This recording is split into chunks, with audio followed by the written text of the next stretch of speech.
failed for 2.5 years, despite becoming more stable once he was taken off Seroxat.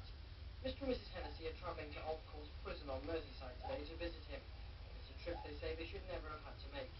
It would be far better for Shane's mental state were he not a prisoner. Our hope is that once he's back home again, and we are going to make sure that there is the support in the community for him, which he did not really have very much of previously. Shane is one of hundreds of former British Seroxat patients who are looking to take legal action against the makers of the drug. What we'd like to achieve is beyond what the courts will necessarily grant us. Sure, compensation is appropriate, but we also want to see clinical studies being carried out on this drug, better information given to the doctors and to the patients. We don't say this drug should not be prescribed forever. We recognise it does sound good.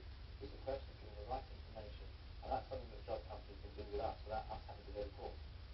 The government's been advised that children and teenagers shouldn't take Seroxat because of claims that it can increase depression and lead to self-harm.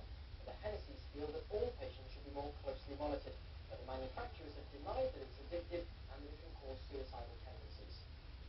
When he's released in September, the Hennessys say Shane will get regular psychological support, the best kind of medicine. Well, one of the world's leading experts on Seroxat is consultant psychiatrist Dr. David Healy from the Sutton Gwynedd in Bangor, who joins me now from our Bangor newsroom. Dr. Healy, you've studied a number of Seroxat users, including Sean Cooke. Is it possible that a drug that's supposed to alleviate depression could actually make it worse? Yes, it is. The reports that drugs pretty much of the same kind as this can cause problems like this go back 45 years or so. During the 80s, when this group of drugs, the SSRI group of drugs, which Prozac and Seroxat are actually the best known, were being brought toward the market. All of the companies involved had to bring these drugs onto the market, gave them to healthy volunteers, and witnessed reaction rather like the ones that ultimately led Shane Cooke to do the things that he did while he was on the drug. So I think you can actually say quite clearly that yes, the drugs in their own right, quite apart from any nervous problems that the person may be treated for, can cause this kind of problem. So in your opinion, do you agree with Shane's foster mother that the government advice should be widened to include all patients? Yes, I do. There's no great reason to believe that once we pass the age of 18, that the risks posed by the drugs stop. I think these are risks that actually apply to all people. I think the MHRA have done the right thing, however, in focusing first in on a group of people who are particularly vulnerable, that's children and teenagers.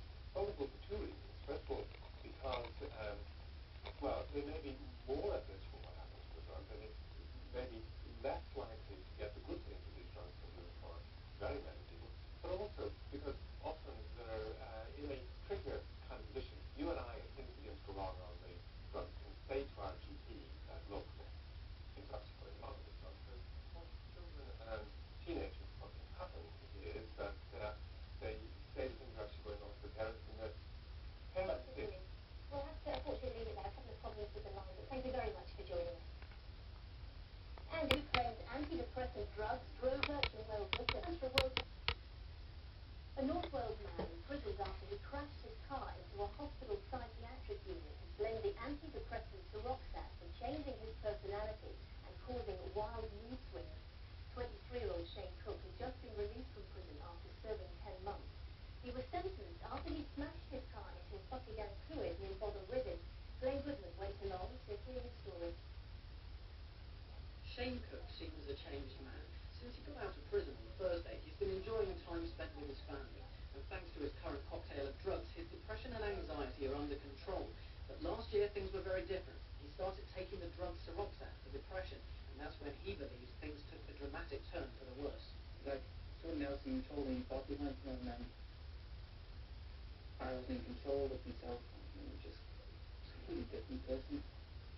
It was here at a splitting gland fluid in Bother Wigan that the incident took place, which led directly to Shane Cooke's imprisonment. He drove his car straight through the front doors of the psychiatric unit behind me here and drove it through into the reception area. Shane was sentenced to 2.5 years in prison and served 10 months. He believes the experience has helped him. The good floor staff were working with me, and so called the health care staff. cellmate was like a very good counsellor to me. Seroxat is an antidepressant made by pharmaceuticals giant GlaxoSmithKline. They say it's an effective treatment that has helped tens of millions and that it tends to reduce violence and aggression. Few people dispute that, but a minority of people feel it brought out quite a different reaction in them. I think the risk out of the drug can make you anxious and can make some people say risk themselves, and some people risk to other people because they become more anxious, more worked up on their drugs. For Shane's family, this is all about awareness. They want to warn people of what they believe can happen.